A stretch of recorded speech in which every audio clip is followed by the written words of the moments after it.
Let's now cross over to State House, Nairobi, where PS Hinga, the PS for Housing, is currently speaking. Let's first of all listen in. Yeah, and actually, if you are in Mwingi, they will have to be produced in Mwingi because we want to create local jobs, not jobs in Nairobi. Okay? And now think about housing as a long supply chain. So it is actually good economics. And what we have said is, what is it that we can be able to contribute together so that we create these stimulus into the economy, and incomes are going to rise and more jobs are going to be created, and we attract foreigners to come and bring in the dollars that we need. You know, the dollars we have a shortage of dollars. But I have got over 200 investors, and all they are saying is, if you give me an offtake plan, because I don't believe in your story.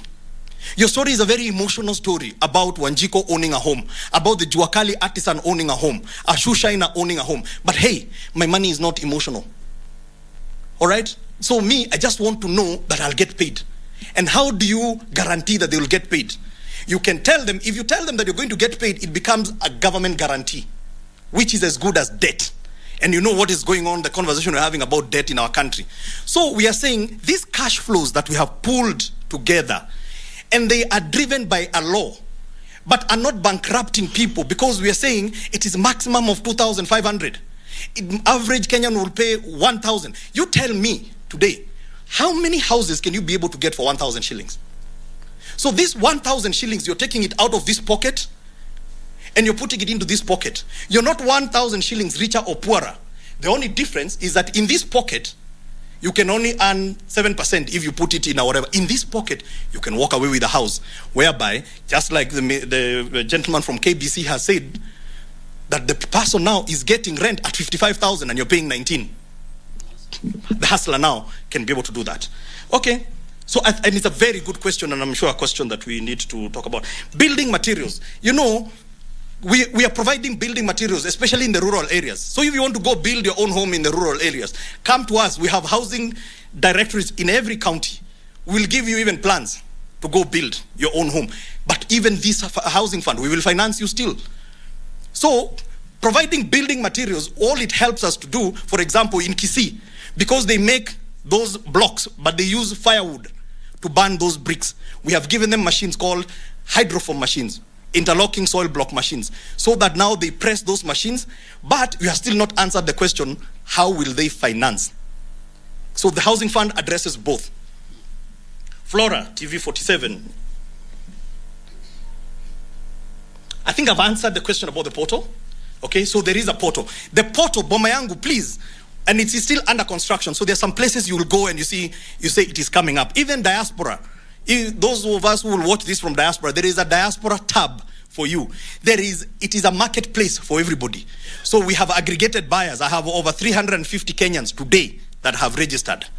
And since we started this conversation, we are getting almost 5,000 every other day registering. Number two, if you're a developer, you also go on Boma Yangu. You list your project so that you don't have to leave there and come to the office and ask, Hinga, nyumba ziko wapi? You just go click and you see where the developments are coming up. And then the choice is yours. Where do you want that home?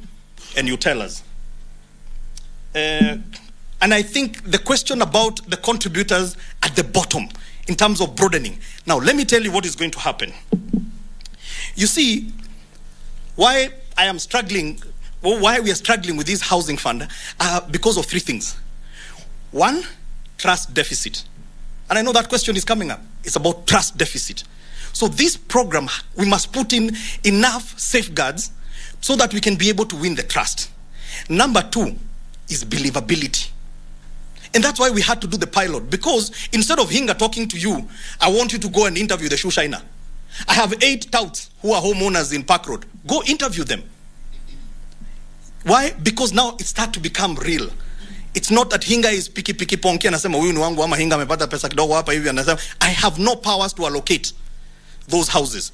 So it is important that for the people who are in the informal, the minute they see that there is trust and they need the homes even more, because they're the ones who are in the slums, they're the ones who are in the tenements, they will actually out-contribute us for two reasons. A, there are many, because there are about 18 million of them versus 3. Those who are in the formal. Two, they want to save as much, like Kigadi and his team from the Matatu. They're saving 300 shillings a day. You're saying you save 1,000. And I think that is how we're going to broaden this thing. And you will see we will be able to transform this country because we came collectively together. You people belong to us. Why do we come together? It's because there is a power of pooling money. Thank you. Okay. Going.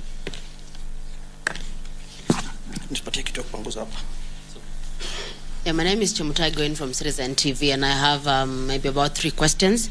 One would be, the social housing program has been used by many developed nations, and for instance, the United States, in New York, Harlem, and Brooklyn, there was construction of various, housing units, but the government also went in to have a subsidized rate that was available.